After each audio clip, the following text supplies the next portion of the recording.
नमस्कार। साहित्य तक के बुक कैफ़े के नई किताबें कार्यक्रम में मैं जयप्रकाश पांडे आपका स्वागत करता हूं। जैसा कि आप जानते हैं, इस कार्यक्रम का उद्देश्य आपको उन पुस्तकों की प्राथमिक सूचना देना है जो पुस्तकें बुक कैफ़े के एक दिन एक किताब में चर्चा के लिए हमें प्राप्त होती हैं। बहुत बार प्रकाशक विशेष हमारे पास पुस्तकें भेजते हैं अपने नए प्रकाशन की। बहुत बार लेखक और कई बार पाठक और लेखकों के प्रशंसक भी पुस्तकें भेजते हैं। कोई पुस्तक आपकी जानकारी से वंचित न रह जाए, उसके लिए इस कार्यक्रम को शुरू किया गया है। आज मैं विविध प्रकाशनों से प्राप्त पुस्तकों की सूचना आपको दूंगा। जो पुस्तकें इस सप्ताह हमें अलग अलग प्रकाशनों से प्राप्त हुई हैं, उनमें श्री कृष्ण कथामृतम किरण सिंह की यह पुस्तक श्वेत वर्णा प्रकाशन से प्रकाशित है, यह हमें प्राप्त हुई है। दूसरी पुस्तक शगुन के स्वर, ये भी किरण सिंह द्वारा रचित पुस्तक है, यह भी श्वेत वर्णा प्रकाशन से ही हमें प्राप्त हुई है। साहित्य की एक किरण, मुकेश कुमार सिन्हा की यह पुस्तक, यह भी श्वेत वर्णा प्रकाशन से प्राप्त हुई है। इसके अतिरिक्त 51 किताबें गज़लों की नीरज गोस्वामी का यह पुस्तक हमें प्राप्त हुई है।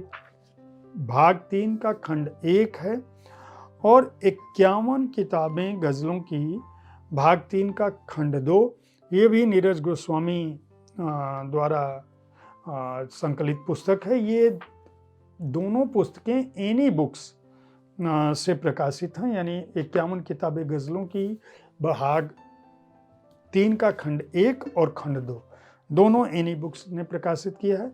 इसके अतिरिक्त अमी गनात्रा की पुस्तक महाभारता अनरेवेल्ड का second part the Dharma discourses, यह हमें प्राप्त हुआ है। ब्लूम्सबरी द्वारा प्रकाशित यह पुस्तक है। अमी गनात्रा जानी मानी रचनाकार हैं। साहित्य तक के शब्दरथी कार्यक्रम में उनसे वार्ता भी हो चुकी है इनकी पुस्तकों पर। रामायण और महाभारत को लेकर जो पहले उनकी पुस्तकें आई हैं। और आखिरी पुस्तक जो इस सप्ताह हमें प्राप्त हुई है, उसका नाम है लक्ष्मीकांत प्यारेलाल म्यूजिक फॉरएवर इन एलपी ईरा, 1963 से 1998 का जो दौर है।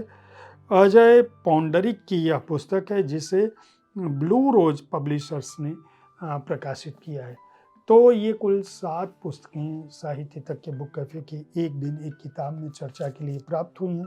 हो सकता है आने वाले समय में इनमें से कुछ पुस्तकों की चर्चा आप मुझसे में हमारे कार्यक्रम में सुने। हर शनिवार और रविवार को ठीक इसी समय मैं नई पुस्तकों की जानकारी लेकर आपके पास उपस्थित होता हूँ। शाम को 4 बजे साहित्य तक के बुक कैफे के एक दिन एक किताब में मैं हर दिन किसी पुस्तक के बारे में अपनी राय रखता हूँ। सोमवार से बृहस्पतिवार तक विविध विधाओं की पुस्तकों के साथ, शुक्रवार को किसी कविता संग्रह के साथ, शनिवार को किसी अंग्रेजी पुस्तक पर, और रविवार के अलावा भी किसी एक दिन बातें, मुलाकातें और शब्दरथी कार्यक्रम में आपके किसी प्रिय रचनाकार से उनके जीवन कर्म पर या उनकी किसी पुस्तक पर चर्चा करता हूँ। लेखकों से प्यार है, लेखकों को पढ़ना चाहते हैं, उनको जानना चाहते हैं, तो उनकी कृतियों को खरीदते रहें, हमारी बातें सुनते रहें, उनसे हमारा संवाद सुनते रहें, साहित्य और पुस्तक संस्कृति को बढ़ावा देते रहें। धन्यवाद।